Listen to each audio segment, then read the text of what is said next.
Meantime, Governor Palin's relationship with the facts during the debate getting the full day after treatment. The governor was prolific in misstatements, repeating a McCain claim that Obama voted to raise taxes on Americans earning more than $42,000 a year, except it was a non-binding budget resolution, and it was actually about middle-class tax cuts while allowing a tax hike for the wealthiest Americans. Particularly noteworthy, that moment when Senator Biden said that McCain did not support new bankruptcy laws to help homeowners avoid foreclosure. Governor Palin said that is not so. Then she abruptly changed the subject to energy. Now we know why. She was lying. Even McCain spokesman Brian Rogers today corrected her. The McCain campaign would not give judges the ability to keep homeowners from defaulting on their mortgages. On the surge in Iraq, Governor Palin was wrong left, right, and center, saying U.S. troop levels in Iraq are at pre-surge levels. False. That Senator Obama had never admitted that the surge had worked. False. Strenuously asserting that the commander in Afghanistan said that an Iraq-style surge would work in Afghanistan. That commander said basically the opposite, that surge wasn't a word he would fit in Afghanistan. General Petraeus concurring. And Palin got that Afghanistan commander's name wrong. It's General David McKiernan, not General McClellan. He was from the Civil War. Governor Palin repeated the lie that Senator Obama voted against funding for the troops, added that Senator Biden had supported McCain's Iraq policies until this presidential campaign. Two falses there. Indeed, almost every fact that Governor Palin deigned to touch, she got wrong.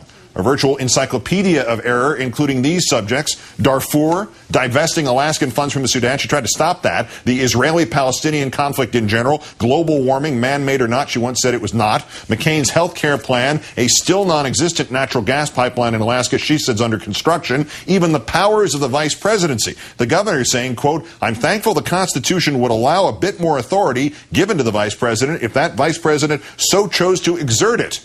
Well, that's not a lie, that's a threat. We're assuming McClellan for McKiernan was a mishearing or a Freudian slip about Scott. So I'm counting 12 lies in that debate, so I owe the Alaska Special Olympics another $1,200 in donations.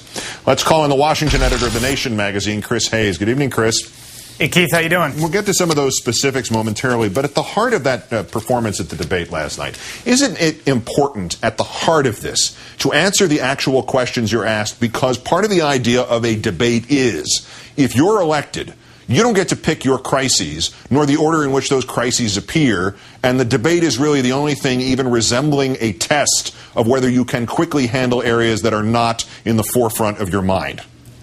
I think that's a fair point. And the most egregious example of that last night was on the nuclear weapons question, in which she was asked what would trigger American use of nuclear weapons. And after saying that it would be the be-all and end-all for so many people and places around the world, she then turned that around to answering a question about other people getting nuclear weapons. So that was a sort of object lesson in how she was doing this. I will say that you can overstate the degree to which a rhetorical toolbox that makes an able candidate makes someone good at governing. But the place in which they overlap is a basic fluency in a wide, vast array of topics, because you're going to be having things, as you said, thrown at you all the time as the president or the vice president, and you need to have run your mind over these various things at some point so you can just synthesize the information being sent at you, and I think she showed herself incapable of that at this point. Yeah, it can be a five and dime, or it can be the highest end department store, but you have to be able to serve more than a couple of products and more than a couple of customers at the same time.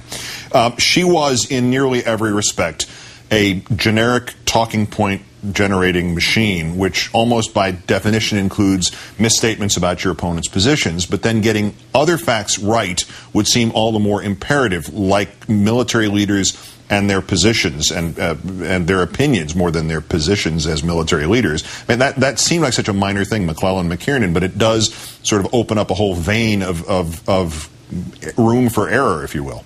Yeah, I guess that's true. I think the McKiernan-McClellan thing, as you just said, I think it's on the spectrum of all the falsity that has been flying from the McCain-Palin campaign. I mean, that's really, really low on the list.